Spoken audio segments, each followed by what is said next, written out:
ರಾಜಶೇಖರ್ ಮೃತದೇಹವನ್ನು ಸುಟ್ಟಿದ್ದಾರೆ, ಕಟ್ಟಿಗೆ ಬದಲಾಗಿ ಸುಡಲಾಗಿದೆ ಅಂತ ಹೇಳಿ ಜನಾರ್ದನ ರೆಡ್ಡಿ ಗಂಭೀರವಾಗಿ ಆರೋಪ ಮಾಡಿದ್ದಾರೆ.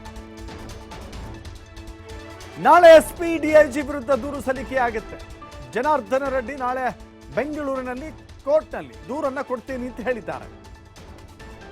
ಘಟನೆ ದಿನ ಎಸ್ಪಿ ಹಾಗೂ ಡಿಐಜಿ ನಮ್ಮ ಮನೆಗೆ ಬಂದಿದ್ರು, ನಿಮ್ಮದೇನು ತಪ್ಪಿಲ್ಲ ಅಂತ ಹೇಳಿ ನನ್ನ ಬಳಿ ಮನವೊಲಿಕೆ ಮಾಡಿದ್ರು. ಆ ಬಳಿಕ ಎಲ್ಲರೂ ನಿಂತಾಗಲೇ ನಮ್ಮ ಬಳಿ ಕಲ್ಲು ತೂರಾಟ ಆಯಿತು ಅಂತ ಹೇಳಿದ್ದಾರೆ.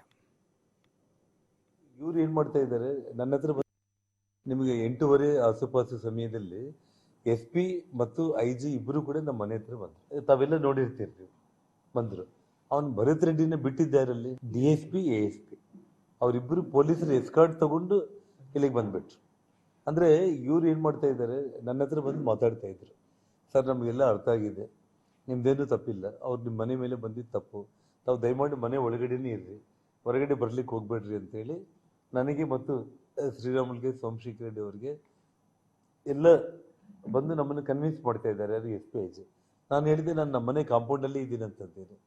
ತಮಾಷೆ ಏನು ಗೊತ್ತಾ ನಿಮಗೆ, SP IG ನಾನು ಶ್ರೀರಾಮುಲು ನಾವೆಲ್ಲರಲ್ಲಿ ಮಾತಾಡೋ ಸಮಯದಲ್ಲೇ ಟಪ್ ಅಂತ ಬಂದು ಒಂದು ಕಲ್ಲು ಬಿತ್ತು ಇಲ್ಲಿ ನಮ್ಮ ಮನೆ ಗೇಟ್ ಹತ್ರ. ಮತ್ತಷ್ಟು ಮಾಹಿತಿ ನಮ್ಮ ಪ್ರತಿನಿಧಿ ಸಿದ್ದು ನೀಡ್ತಾರೆ. ಸಿದ್ದು, ಗಮನಿಸ್ತಾ ಇದ್ದೀವಿ, ಒಂದಾದ ಮೇಲೆ ಮತ್ತೊಂದು ಟ್ವಿಸ್ಟ್ಗಳು ಸಿಗ್ತಾ ಹೋಗ್ತಾ ಇದೆ. ಬ್ಯಾನರ್ ಗಲಾಟೆ ಬುಲೆಟ್ವರೆಗೂ ಬಂತು, ಪ್ರಾಣವೂ ಕೂಡ ಬಲಿಯಾಗಿದೆ.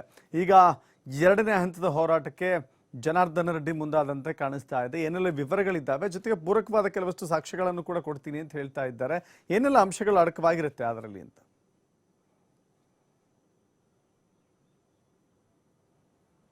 ಖಂಡಿತವಾಗ್ಲೂ ದರ್ಶತ್, ಇವತ್ತು ಮತ್ತೆ ಒಂದು ಈ ಕೊಲೆ ಯತ್ನ, ಈ ಪ್ರಕರಣಕ್ಕೆ ಮತ್ತೆ ಒಂದು ಟ್ವಿಸ್ಟ್ ಕೂಡ ಸಿಕ್ಕಿದೆ. ಅದು ಜನಾರ್ದನ ರೆಡ್ಡಿ ಅವರೇ ಸಹ ಸ್ವತಃ ಒಂದು ಸುದ್ದಿಗೋಷ್ಠಿಯನ್ನು ನಡೆಸಿದ್ರು. ಆ ಸುದ್ದಿಗೋಷ್ಠಿಯಲ್ಲಿ ಪ್ರಮುಖವಾದಂಥ ಒಂದು ಆರೋಪವನ್ನು ಮಾಡಿದ್ರು. ಏನು ಮೃತ ರಾಜಶೇಖರ್ನ ಅಂತ್ಯಕ್ರಿಯೆ ನಡೆಯುತ್ತೆ, ಅಂತ್ಯಕ್ರಿಯೆ ನಡೆಯುವಂಥ ಸಂದರ್ಭದಲ್ಲಿ ಅಲ್ಲಿ ದಿನಂಪ್ರತಿ ಆ ಶವ ಹೂಳುವಂಥ ಕೆಲಸ ಮಾಡುವಂಥವನಿಗೆ ಯಾರೋ ಒಬ್ರು ರಘು ಅನ್ನೋರು ಕರೆ ಮಾಡಿರ್ತಾರೆ. ಕರೆ ಮಾಡಿ ಆತನ ಅಂತ್ಯಕ್ರಿಯೆಯನ್ನು ಯಾವುದೇ ರೀತಿಯಾಗಿ ಹೂಳು ಆಗಿಲ್ಲ, ಹೂಳಬಾರ್ದು, MLA ಕಡೆಯವರು ಫೋನ್ ಮಾಡಿ ಹೇಳಿದ್ದಾರೆ, ಹೂಳು ಆಗಿಲ್ಲ, ಆತನನ್ನ ಗ್ಯಾಸ್ ಆಗಿರ್ಬೋದು, ಕಟ್ಟಿಗೆಯಿಂದ ಸುಡೋ ಆಗಿಲ್ಲ, ಗ್ಯಾಸ್ನಲ್ಲಿ ಯಾವ ರೀತಿಯಾಗಿ ಸುಡುವಂಥದ್ದು ಏನು ಕ್ರಿಯೆ ಆಗುತ್ತೋ ಅದೇ ರೀತಿಯಾಗಿ ಮಾಡ್ಬೇಕಂತ ಹೇಳ್ಬಿಟ್ಟು ಹೇಳಲಾಗಿದೆ ಅನ್ನುವಂಥ ಈ ವಿಡಿಯೋನ ಇಟ್ಕೊಂಡು ಇವತ್ತು ಮಾಜಿ ಈಗಿರುವಂತಹ ಶಾಸಕ ಜನಾರ್ದನ ರೆಡ್ಡಿ ಅವರು ಸಹ ಹೇಳಿರುವಂಥದ್ದು ಏನಂದ್ರೆ, ಈ ಘಟನೆಗೆ ಪ್ರಮುಖವಾಗಿ ಸ್ವತಃ ನಾರಾ ಭರತ್ ರೆಡ್ಡಿ ಅವರ ಬೆಂಬಲಿಗರ ನೇರವಾಗಿ ಕಾರಣವಾಗಿದ್ದಾರೆ. ಅವರೇ ಇದಕ್ಕೆ ಅಂತ್ಯಕ್ರಿಯೆ ಮಾಡಬೇಕಾದ ಸಂದರ್ಭದಲ್ಲಿ ಈ ರೀತಿ ಮಾಡಿದ್ರು ಅನ್ನುವಂಥ ಆರೋಪವನ್ನು ಸಹ ಮಾಡಿದ್ರು. ಅಂದ್ರೆ ರೆಡ್ಡಿ ಸಮುದಾಯದಲ್ಲಿ ಯಾವುದೇ ರೀತಿಯಾಗಿ ಸುಡುವಂಥದ್ದು ಇದ್ದಂತೆ ಯಾವುದೂ ಇಲ್ಲ, ಅಂದರೆ ಮಣ್ಣು ಮಾಡುವಂಥದ್ದು ಇರುತ್ತೆ. ಆದರೆ ಇವರು ಯಾವುದೇ ರೀತಿಯಾಗಿ ಸಾಕ್ಷಿ ಸಿಗಬಾರ್ದು ಅನ್ನುವ ನಿಟ್ಟಿನಲ್ಲಿ ಈ ಕೆಲಸಕ್ಕೆ ಮುಂದಾಗಿದ್ದಾರೆ ಅನ್ನೋದಂಥ ಆರೋಪವನ್ನು ಇವತ್ತು ಮಾಡಿರುವಂಥದ್ದು. ಜೊತೆಗೆ ಆ ಘಟನೆ ನಡೀತಾ ಇರುವಂಥ ಸಂದರ್ಭದಲ್ಲಿ DYSP ಚಂದ್ರಕಾಂತ್ ಆಗಿರ್ಬೋದು, ಆಮೇಲೆ ASI ಆಗಿರ್ಬೋದು ಮತ್ತು ಪೊಲೀಸ್ ರವಿಕುಮಾರ್ ಏನಿದ್ದಾರೆ, ಅಡಿಷನಲ್ ರವಿಕುಮಾರ್ ಸೇರಿದಂತೆ ಅನೇಕ ಪೊಲೀಸರು ಸಹ ನನ್ನ ಜೊತೆಗೆ ಈ ರೀತಿಯಾದಂಥ ಈ ಸಾಕ್ಷಿಗೆ ಅವರೇ ಕಾರಣರಾಗಿದ್ದಾರೆ.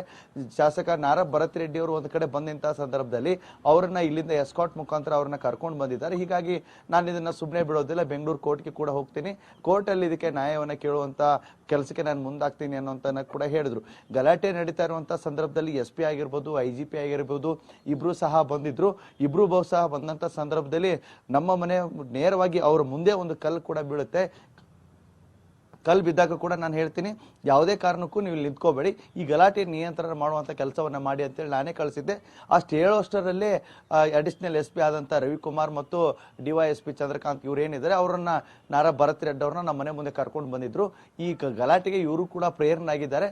ಇವರಿಗೆ ಯಾವುದೇ ರೀತಿಯಾಗಿ ಇವ್ರಿಗೆ ಮೇಲೆ ಕೇಸ್ ಕೂಡ ಆಗಿಲ್ಲ ಅನ್ನುವಂಥದ್ದು ಆರೋಪವನ್ನ ನಿರಂತರವಾಗಿ ಮಾಡ್ತಾ ಇದ್ದಾರೆ. ಈ ಪ್ರಕರಣ ಯಾವ ಹಂತಕ್ಕೆ ಹೋಗಿ ತಲುಪುತ್ತೆ ಅನ್ನುವಂಥದ್ದು ಕಾದು ನೋಡ್ಬೇಕಾಗುತ್ತೆ. Dasharatha. Yes, thank you Siddu, ನಿಮ್ಮಲ್ಲ ಮಾಹಿತಿಗೆ.